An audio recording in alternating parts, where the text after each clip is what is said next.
ce que je suis une créature si merveilleuse. Tes œuvres sont admirables et mon âme me reconnaît bien. Bonjour, bonjour, chers lecteurs et lectrices du cœur de mon témoignage. Ce matin, je viens vous exhorter avec ce verset tiré des psaumes, précisément psaume 139, verset 14. C'est l'un de mes versets favoris, pour ne pas dire mon verset favori. Parce que ce verset-là m'a aidé à me décomplexer. Voilà, pour faire tout court. Il m'a permis de connaître mon identité, surtout en Christ. Il m'a ouvert les yeux sur beaucoup de choses. Il m'a permis de comprendre que notre Créateur ne fait jamais d'erreur. Aujourd'hui, je m'appuie sur le volet physique avec mon témoignage. Il y a 4 ou 5 ans en arrière, je vous dis que je n'aurais jamais pu faire cette coiffure.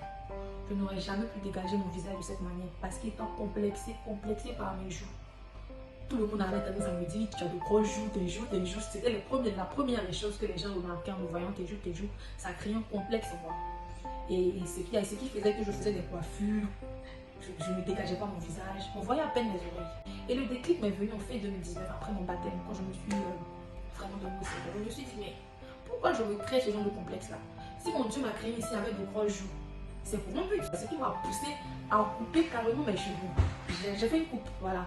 J'ai fait une coupe, j'étais avec la coupe m'allait très bien. Il y a même personne qui disait tes joues là, on pressait la coupe. Et ce qui m'a encore poussé à faire plus, je me suis carrément coupé tous les cheveux.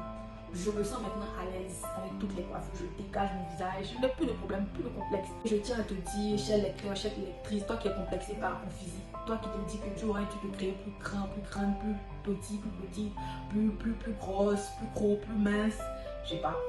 Je tiens à te dire que notre Dieu ne fait jamais d'erreur. Si tu as créé ainsi, c'est pour un but, c'est pour impacter. Quel que soit ce que tu es, quel que soit ce que tu penses, quelle que soit ta couleur de peau, quel que soit le pays où tu es né pour impacter avec ces facteurs-là. Ne culpabilise pas, ne te renferme pas, ne dis pas que j'aurais dû être ceci, cela. Aime-toi tel que tu es. Aime-toi parce que notre Dieu, tu es créé à l'image, à la ressemblance du Père. Surtout, ne regarde pas les standards de la société, de notre société actuelle. Non, ne te fie pas à ça. Fie-toi au Saint-Esprit. Fie-toi au Saint-Esprit. C'est vrai que tu peux avoir des craintes, comme Gédéon a eu des craintes. Gédéon qui venait de la plus petite famille, de la plus petite des tribus. Il a dit au Seigneur, qui je suis? Et c'est lui que le Seigneur a utilisé pour de grands prodiges. Comme Gédéon.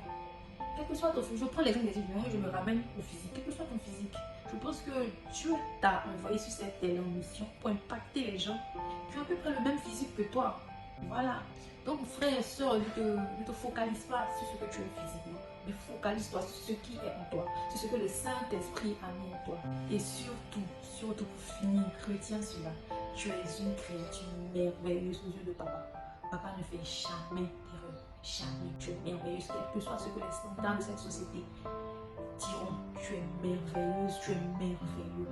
Ton physique est parfait, tu es la personne parfaite. Pour la personne parfaite à qui tu es destinée. Voilà. Je vous salue, je vous embrasse.